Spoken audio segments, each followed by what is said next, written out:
বিসমিল্লাহির রহমানির রহিম। মোহাম্মদপুর নতুন কাঁচা বাজার কৃষি মার্কেট অবৈধ উচ্ছেদ অভিযান পরিচালনা করতে আছে জামাতের নেতৃত্বে আওয়ামী লীগের দোসরেরা। হাজার হাজার হকার ছিল এবং দোকানদাররা ছিল। তাদেরকে আগাম কোনো নোটিশ না জানিয়ে হঠাৎ করে তাদের মালামালের উপরে বুলডোজার চালিয়ে দেয়। এটাই কি দেশ স্বাধীনের নামে অরাজকতা না?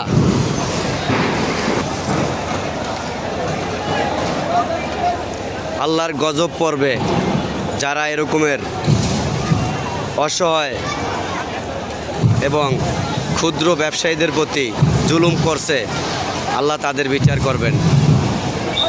অবৈধ উচ্ছেদকারীরা, দখলদারিত্বরা, তোমরা যেই কাজটা আজকে করলা, এটা জনগণের সাথে বিদ্রোহ ঘোষণা করলা। এটা ঠিক হইল না। হাজারো লক্ষ কোটি মানুষ তোমাদের চিনে রাখবে। এই কৃষি মার্কেট আওয়ামী লীগের দোসরেরা আগুন লাগিয়ে জ্বালিয়ে পুড়িয়ে দিয়েছিল। কোনো মতে দোকানদাররা তাদের আর্থিক ক্ষয়ক্ষতি পুষিয়ে নেওয়ার জন্য আবার ফুটপাতে দোকান খুলে ব্যবসা বাণিজ্য করে সংসার নিয়ে কোনো মতে তাদের সংসার চলতেছিল।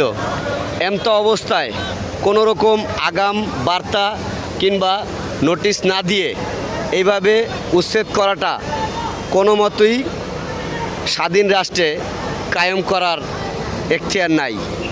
এটা অবৈধ উচ্ছেদ ছিল। এর বিচার একদিন হবে।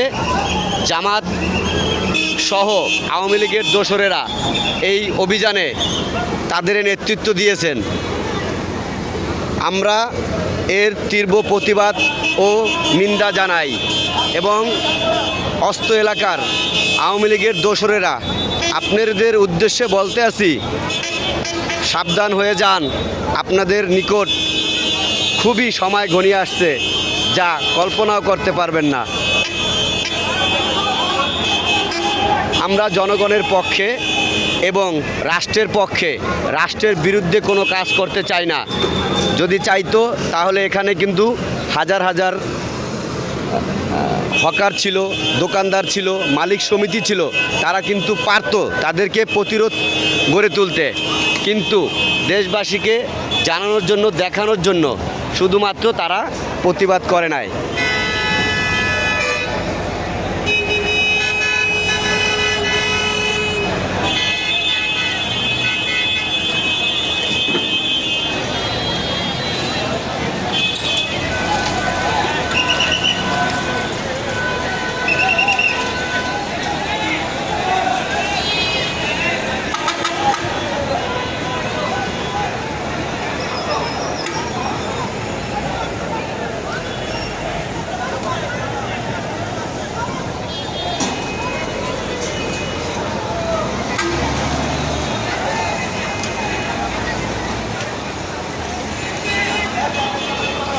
সেনাবাহিনী রাষ্ট্রীয় সম্পদ, তাদেরকে সম্মান করি, রেসপেক্ট করি, কিন্তু তারা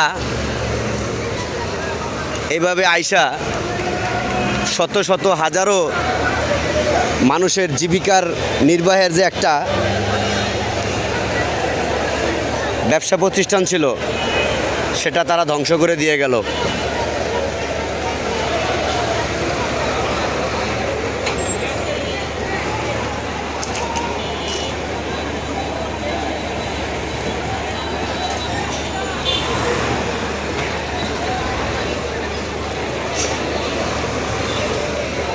পরাজিত হচ্ছে স্বাধীন,